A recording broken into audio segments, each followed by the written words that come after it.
ত্রিপুরা রাজ্যে মূলত আলুর ছোট কন্দকে বীজ হিসেবে ব্যবহার করা হয়ে থাকে, যার বেশিরভাগ বহিরাজ্য থেকে আমদানি করা হয়। পাশাপাশি রাজ্যে উৎপাদিত ট্রু পটেটো সিড বা টিপিএস দানা বীজ দিয়েও আলু চাষ করা হয়ে থাকে। আলুর বীজ উৎপাদনে রাজ্য এখনও স্বয়ংসম্পূর্ণ নয়।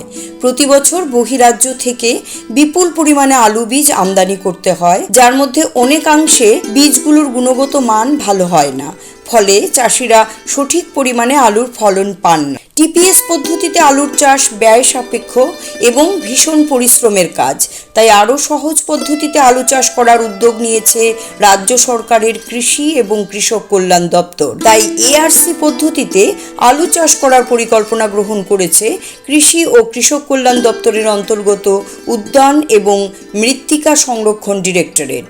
রাজধানী আগরতলার পার্শ্ববর্তী নাগিছড়া এলাকার উদ্যান এবং বাগিচা ফসল গবেষণা কেন্দ্রে এই এআরসি পদ্ধতিতে পরীক্ষামূলকভাবে প্রথম আলু চাষ শুরু করা হয়। এর জন্য এখানে অত্যাধুনিক শেড তৈরি করা হয়েছে, যার মধ্যে পরীক্ষামূলকভাবে আলু চাষ করা হয়।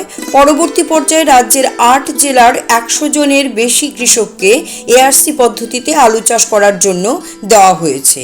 এই পদ্ধতিতে আলু চাষ করে রাজ্যকে আগামী 5 বছরের মধ্যে আলু বীজ উৎপাদনে স্বয়ংসম্পূর্ণ করার লক্ষ্যমাত্রা নিয়ে কাজ করা হচ্ছে।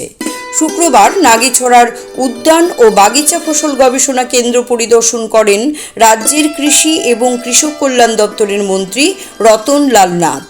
এআরসি পদ্ধতিতে আলুর চাষ পরিদর্শন করেন, সেই সঙ্গে টিপিএস পদ্ধতিতে কিভাবে সূর্যাস্তের পর এবং কৃত্রিম আলো জ্বালিয়ে আলুর চাষ করা হচ্ছে তা সরেজমিনে পরিদর্শন করেন।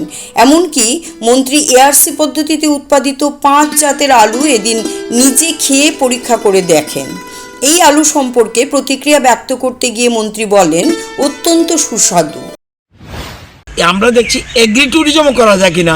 আমরা যেমন একদিকে দেখছি মেডিকেল ট্যুরিজম, আবার একদিকে দেখছি এগ্রি ট্যুরিজম, মানে এখানে আসলো, এখানে থাকলো, আমরা কটেজ করে দিলাম, সাথে সাথে মনে করলো যে ঠিক আছে আমরা একটু ড্রাগন ফ্রুট খাই, ফ্রেশ ড্রাগন ফ্রুট পাবে, এখানে পেয়ারা পাবে, এখানে আম পাবে, স্ট্রবেরি পাবে। একটু আগে দেখলেন আমি হারভেস্টিং করেছি স্ট্রবেরি। তো সুতরাং এখানে একটা, এবং মানুষ চায় এটা। আমাদের বিরোধী দল থেকে অনেকে বলেছে আমাদের যে ট্যুরিস্ট আসার জন্য যাতে আমরা সিকিমের মতো, গোয়ার মতো ক্যাসিনোর চেষ্টা করছি।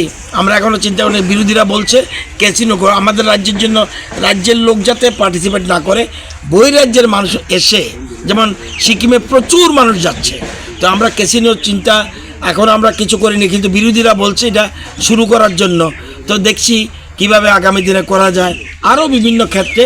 আমরা এর জন্য আমরা এগ্রি ট্যুরিজমের কথাও চিন্তা করছি। আমাদের সেক্রেটারি সাহেব 2-4 দিনের মধ্যে বসবে কিভাবে আমরা, এখানে আমাদের একটা জায়গা আছে, 5 হেক্টরের মতো জায়গা আছে, সেখানে আমরা এটা করতে পারি কিনা দেখছি। Thank you sir. সেই সঙ্গে মন্ত্রী আরও জানান, রাজ্যকে কৃষিতে স্বয়ংসম্পূর্ণ করে তুলতে সরকার কাজ করছে। 5 বছরের মধ্যে আলু বীজ উৎপাদনে স্বয়ংসম্পূর্ণ করে তোলা হবে। আমরা নতুন ধরনের আলুর বীজ আমরা দেওয়ার আমাদের এই নাগিছড়া রিসার্চ সেন্টার থেকে আমরা আলুর বীজ নতুন ধরনের, বিশেষ করে এআরসি পদ্ধতিতে আমরা একটা টিম পাঠিয়েছিলাম ভিয়েতনাম। সেখান থেকে ওনারা গিয়ে দেখে ওই সিস্টেমটাই আমরা এখানে চালু করতে যাচ্ছি। এবার আমরা 4 ধরনের আমরা আলুর বীজ এখানে লাগিয়েছি।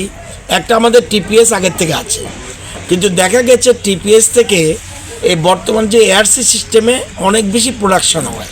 পাশাপাশি তিনি দপ্তরের আধিকারিক সহ বাগিচায় কর্মরত কর্মীদের সাথে কথা বলে বিস্তারিত জানার চেষ্টা করেন।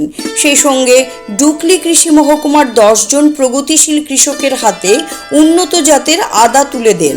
এগুলো তাদেরকে দেওয়া হয় চাষ করার জন্য। এদিন কৃষি এবং কৃষক কল্যাণ দপ্তরের মন্ত্রীর পাশাপাশি দপ্তরের সচিব অপূর্ব রায়, কৃষি অধিকর্তা ডক্টর শরদিন্দু দাস এবং উদ্যান ও মৃত্তিকা সংরক্ষণ ডিরেক্টরেটের অধিকর্তা doctor Phanibhushan Jamatia, deputy director এবং উদ্যান ও বাগিচা ফসল গবেষণা কেন্দ্রের প্রধান ডক্টর রাজীব ঘোষ সহ গবেষণা কেন্দ্রের অন্যান্য আধিকারিকেরা উপস্থিত ছিলেন। ডক্টর রাজীব ঘোষ মন্ত্রীকে গোটা গবেষণা কেন্দ্র চত্বর ঘুরিয়ে দেখান। মন্ত্রী একেবারে মাঠে নেমে ভালো করে পর্যবেক্ষণ করেন, সেই সঙ্গে গবেষণা কেন্দ্রে লাগানো বিভিন্ন মরশুমি সবজি ও স্ট্রবেরি ক্ষেত ঘুরে দেখেন। CRI TV, channel for news and entertainment.